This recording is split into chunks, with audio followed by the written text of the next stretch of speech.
Couple of tactics for you that you can use if you are wanting to tweak things in your Plume Monarch build that might be very helpful for you whenever you get stuck. So one thing that you can think is whenever your build is, maybe you're not doing enough damage and you're in PvP, there are kind of like three different ways to approach this.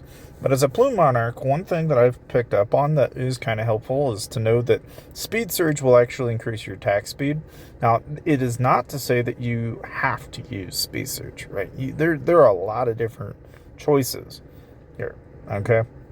But I point out Speed Surge because it's one of the few that increases attack speed. Now, you also have the option of reducing attack speed of your opponent, or you can reduce their attack. I oftentimes find that it is pretty interesting if you go all in on reduction of attack speed by, say pairing Take It Slow and then throwing in maybe even, like that one pal that you're not so sure about, like your deer, your anything that's giving you basically a lifeline, like shields and stuff like that. You can take those out and basically throw in things that maybe, impact that in some way. Like, yeah, you can reduce enemies' movement speed, sure, but that's not really that helpful. And when you look at Snow General, 15%, 15, you can kind of start to see where that you can kind of reduce the opponent's speed so much that that might be an advantage for you whenever you're doing a lot of damage. So whenever you're wanting to kind of deal with people that are within a margin of error by over so much, you can either reduce their attack or reduce their attack speed. And it's handy to know this. Now, I will say that on my avians in particular, okay, I'm right now running through and I'm getting all of the tweaks needed to really kind of get things started here, okay? But one of the few tweaks that I just recently got, and it took a little bit to get, was this one here. So I've got a Sunshine Bringer now with the debuff immunity and shroom combo. I'm trying to then, obviously pair this up with others. Now, part of the reason why you look at, somebody like Sunshine Bringer is partly because it increases your basic attack AoE damage and reduces the duration of control received by 15%. And then if you throw debuff on top of that, you're getting another 2.5%. So it's a crazy good thing to have. But I point that out because I'm also tweaking a lot of other things at it. So it's kind of a fun thing to do. Like right now I've got an Anubis with Super Crad combo, Iron Shield, and Against the Strong. But I just recently, got that Poison Duro Anubis, so I'm playing around with that to try and get different tweaks there.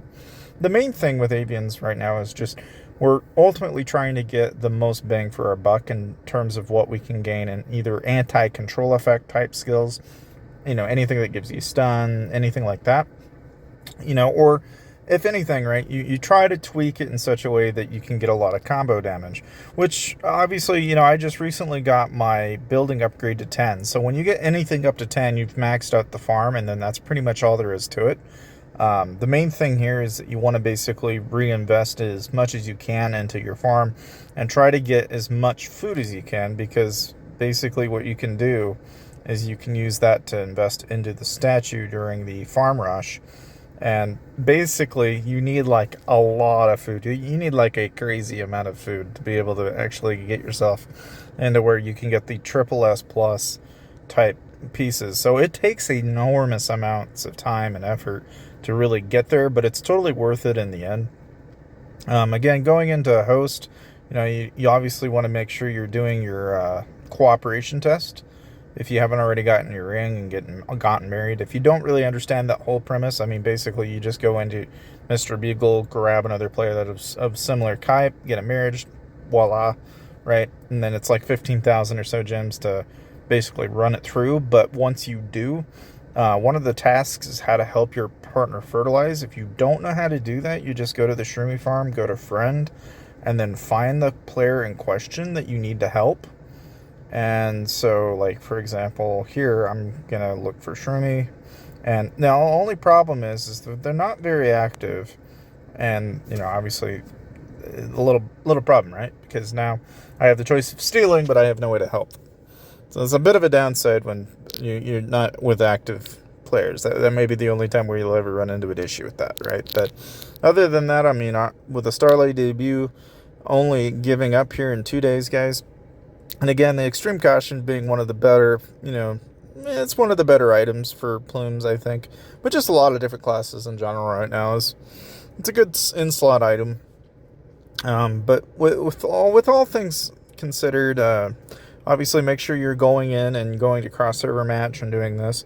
Because right now the shop is looking good. I'm trying to get the Awakening Crystals now, since I'm pretty much done doing Souls. And then from there, what I'm doing is I'm just dumping all of my stats into Global Attack Seal right now. I'm going to get that all the way up to 20, and then I will more than likely do the HP Seal and the Crit Damage Seal. And I'll kind of ignore Defense a little bit, but those are going to be the next two I'm working on. I don't know. If there's a better idea behind that, let me know in the comment section below. I'm all ears. But ultimately, if you want to save some money playing the game, make sure to check this end of the video, and I'll see you.